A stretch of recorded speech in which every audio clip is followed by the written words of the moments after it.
Hey, top of the morning to you. It is a Saturday, January 17th, I believe, 2015. No, I got the year right. The rest of it, it's debatable. It's early.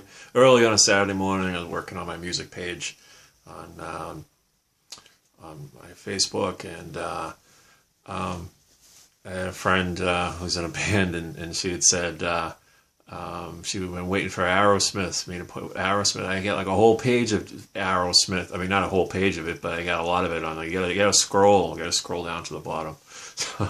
So I did another one great thing about Aerosmith is like you could just probably do, 100 pictures and 1,000 songs, and you still would have room for more. So that was fun to do.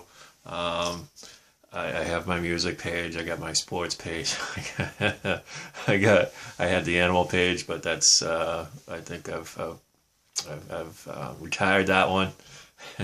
That wasn't really anything about animals. That was just I don't know, long story. It's just a play on words with Chronicles. But anyway, going back to what I was going to talk about. I like making these because nobody watches them, so I can just say exactly what I want to say and think about it, and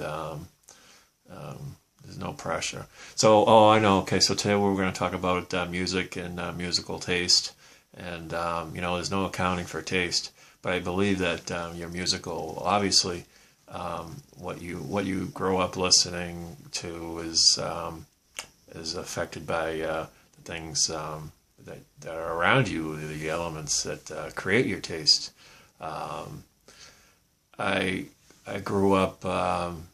I'm sure, like a lot of kids, I was probably forced to listen to our parents' stuff, and so that would probably be that I'd watch like the Lawrence Welk show on Saturday nights, and so I was forced at gunpoint to listen to that stuff, and didn't do anything for me, but I did have my brother's record collection. Actually, there were 8 tracks. So I'm kind of looking at my wall and I'm looking at the poster. I didn't realize that's a kind of a good backdrop.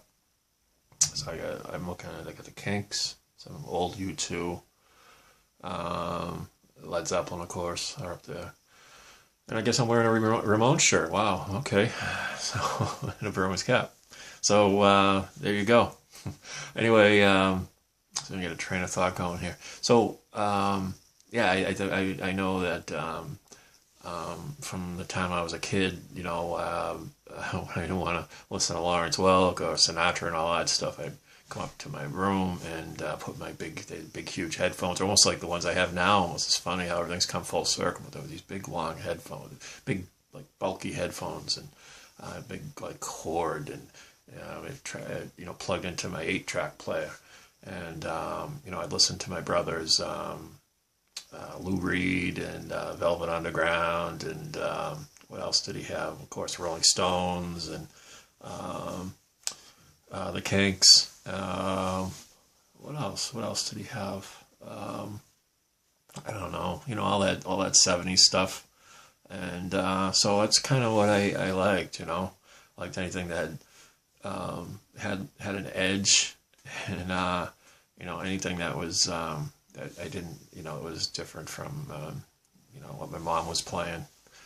And so that's what I liked. And, that's, I do think that whatever you're exposed to early on is kind of like what you're going to kind of be wanting to listen to. Anything that's opposite of what your parents, I guess that's how it is now. Like, I was trying to wonder how Justin Bieber, I made that video before about Bieber, but I was wondering how he ever became popular, and I just wonder if it was just some sort of thing where girls thought he was cute, I guess, and just when you hear something over and over again, it's almost like you get brainwashed into thinking something sounds good when it don't, And I guess that's music. If you hear anything over and over again, maybe it just grows on you. I don't know, but I don't know, man. I can't explain that clown. But I guess, with music, in a way, every generation thinks the other generation's music sucks. So maybe I'm just some old fogey and I just don't get the whole Bieber thing, and I'm not supposed to get it, and they don't like my stuff, and I don't like my parents' stuff, and my parents didn't like their parents' stuff. So it's just, I guess, just a thing, you know. But I don't know, man. I have a lot of different interests. I was trying to think of how the timeline went, what I was into. I know, like my first bands, you know, I was really, I think, really my first thing was my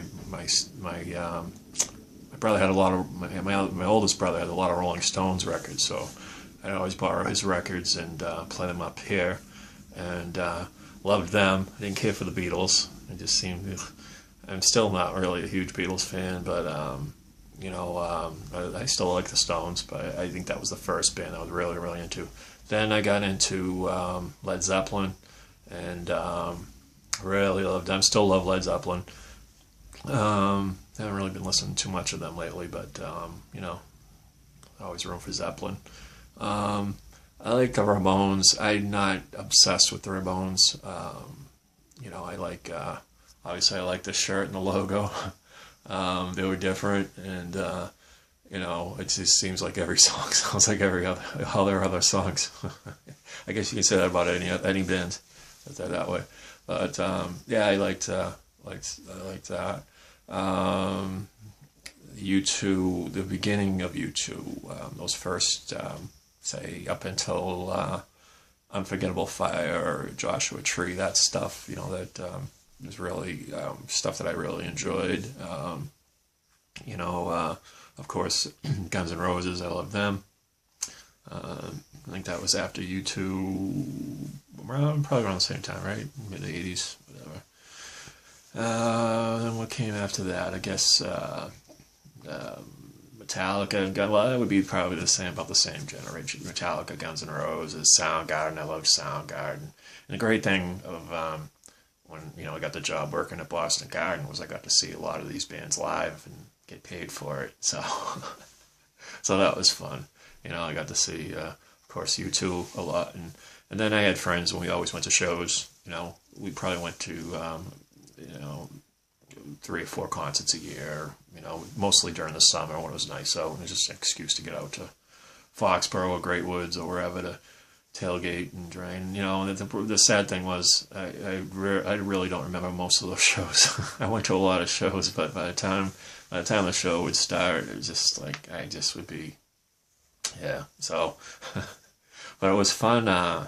A couple of years ago, I went to Aerosmith was on Com Ave, and I saw that. I think that was like the first show I saw where I didn't have any sort of chemicals in me, and it was kind of a cool step because I had to kind of stay away from music for a while. You know, when I was you know, when I stopped doing the things I was doing, because it was like kind of like a trigger, and you know, I was like, damn, it sucks, because you know, that was part of my thing. You know, the music, they kind of went hand in hand.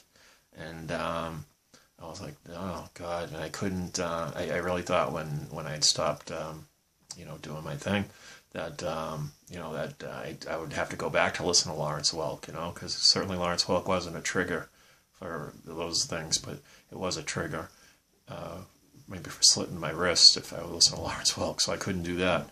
But it was probably a couple of years, I think, when I stayed away. But then I got back to it, and you know, it doesn't trigger anything at all. You know, it kind of reminds me of some of those things, but it's definitely not a trigger. So, you know, what am I into these days?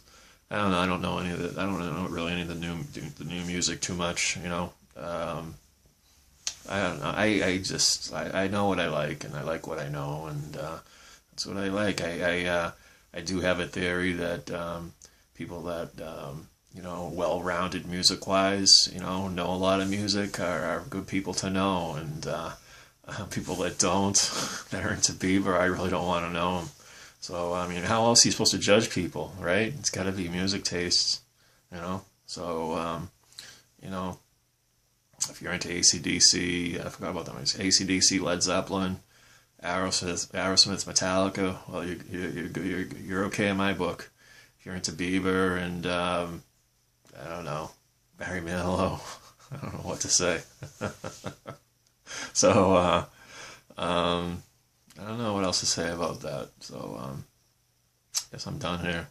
So, Go Ramones, go Bruins, go you, and as usual, adios.